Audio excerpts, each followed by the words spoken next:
लगभग 5 से 6 साल पहले। तो जो रेत माइनर्स की मदद से यहाँ पर अगर मैं बात करूं ड्रिलिंग मशीन की मदद से जिन मजदूरों को बाहर निकाला गया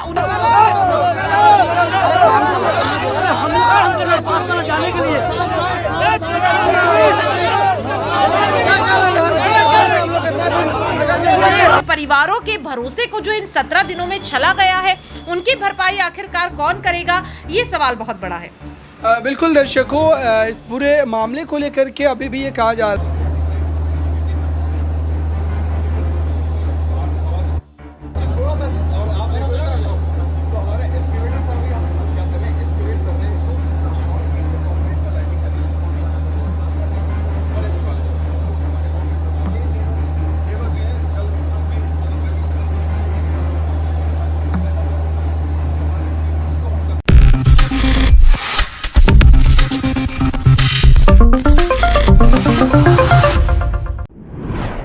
नेक्स्ट 9 न्यूज़ में आपका बहुत बहुत स्वागत है। मैं हूं आपके साथ अबरारुल हक रहमान।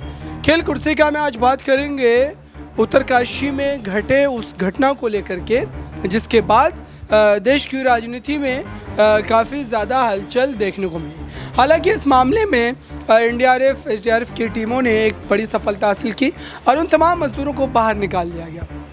अब ये कहा जा रहा है कि दरअसल उन मजदूरों को बाहर निकाले जाने के बाद भी कई बड़े सवाल हैं यहाँ पर कि आखिरकार जो है किसकी वजह से ये घटना घटी, किसकी लापरवाही थी और कौन इसका जिम्मेदार ठहराया जाएगा। क्योंकि उस समय जो है तमाम लोगों की जान फंसी हुई थी, तो जाहिर सी बात है कि इस सवाल को कहीं ना कहीं नहीं उठाया गया।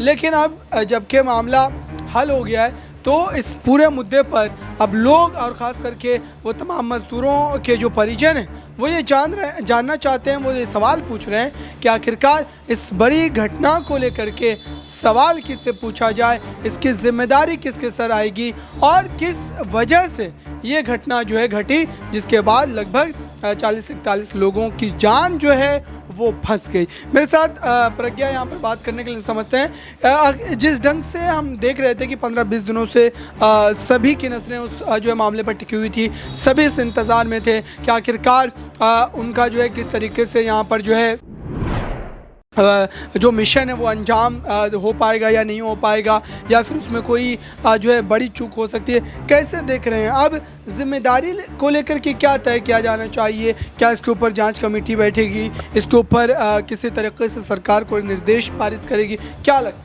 देखिए अबरार, अभी तक तो ऐसा कोई भी कह सकते हैं कि सरकार की तरफ से फैसला नहीं देखने के लिए मिला है, कोई आदेश नहीं देखने के लिए मिला है। लेकिन वाकई में इस सवाल को हल्के में नहीं लिया जाना चाहिए, जितना मैं समझती हूँ, क्योंकि वे 41 मजदूर आखिरकार कैसे उस टनल में फंस गए, सुरक्षा के क्या इंतजाम थे, और सबसे बड़ी बात कि जिस कंपनी को ये पूरा प्रोजेक्ट मिला है सिलक्यारा टनल का, आखिरकार दिवाली जैसे खास मौके पर भी क्यों इन मजदूरों को वहां पर खुदाई के लिए भेजा गया। दिवाली अगर बात करें तो राष्ट्रीय पर्व है और जाहिर तौर पर इसकी एक छुट्टी जो सरकारी छुट्टी होती है वो यहाँ पर मिलती है, और ऐसे मौके पर ये 41 मजदूर अपने घरों से दूर जिस तरीके से उत्तराखंड की इस सिलक्यारा टनल में फंस गए, आखिरकार उस पिता का क्या दोष था जो अपने बेटे के इंतजार में इस दुनिया को छोड़कर चला गया? क्योंकि 17 दिनों में इतना कुछ इन मजदूरों ने सुरंग के अंदर सहा है। जाहिर तौर पर सिर्फ और सिर्फ अंधेरे के अलावा उस टनल में और कुछ नहीं है,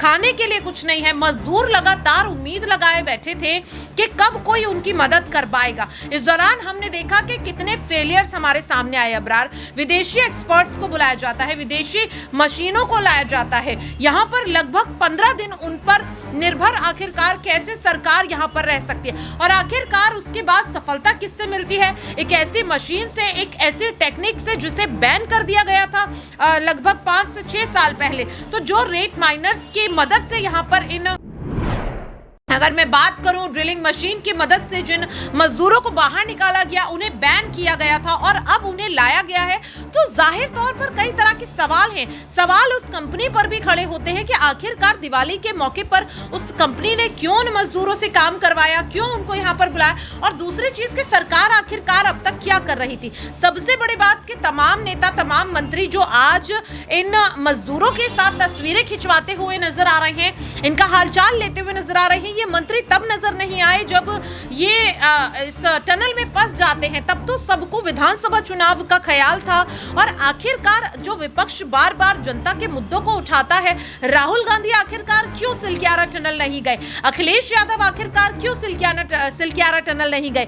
हर मुद्दे पर जिस तरह से भारतीय जनता पार्टी को विपक्ष घेरने का काम करता है, लेकिन 41 मजदूरों से सियासी रोटियां तैयार नहीं हो रही हैं, वोट बैंक तैयार नहीं हो रहा है, इसीलिए तमाम नेता इन मजदूरों को इनके हाल पर छोड़ देते हैं। तो जाहिर तौर पर मुझे ऐसा लगता है कि कहीं ना कहीं सिर्फ सरकार ही नहीं बल्कि विपक्ष ने, प्रशासन ने भी इन 41 मजदूरों के विश्वास को छला है। और ऐसे में इस पर सवाल एक और भी ये भी रहेगा कि क्या किसी पर कार्रवाई की जा सकती है, क्या सरकार इस ओर कोई कदम उठाए?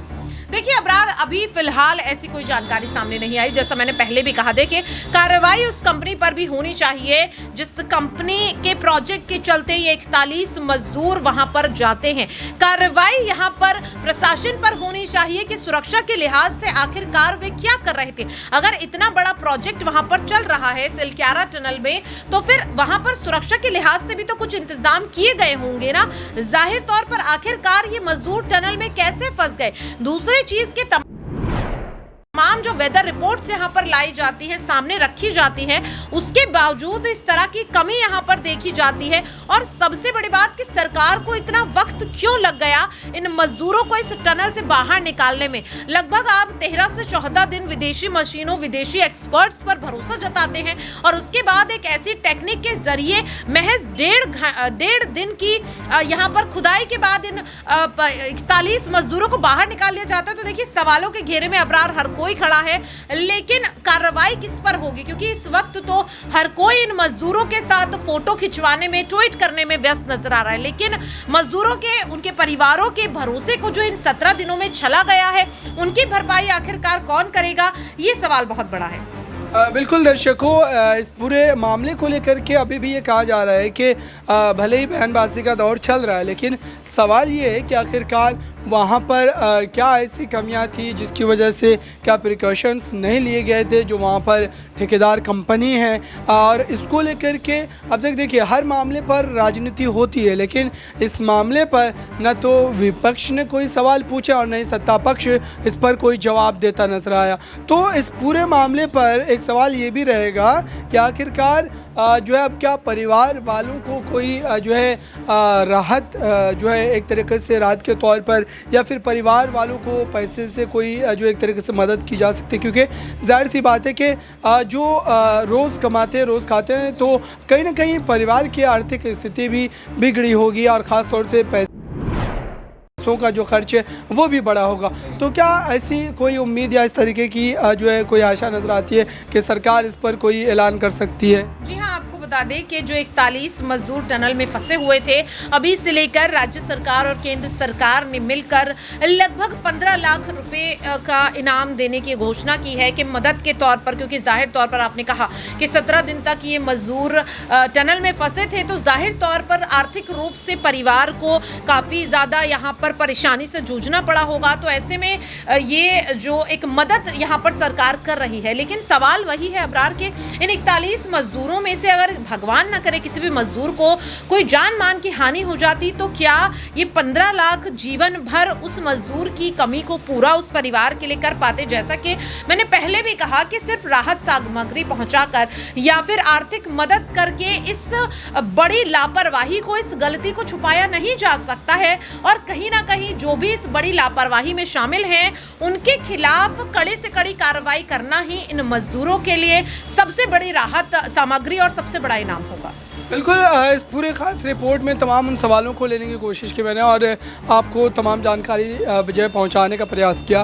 फिलहाल इस बारे में क्या सोचते हैं कमेंट बॉक्स में ज़रूर बताएं। इस खास रिपोर्ट में मुझसे इतना ही। जुड़े रहें बड़ी खबरों के लिए नेक्स्ट 9 न्यूज़ के साथ।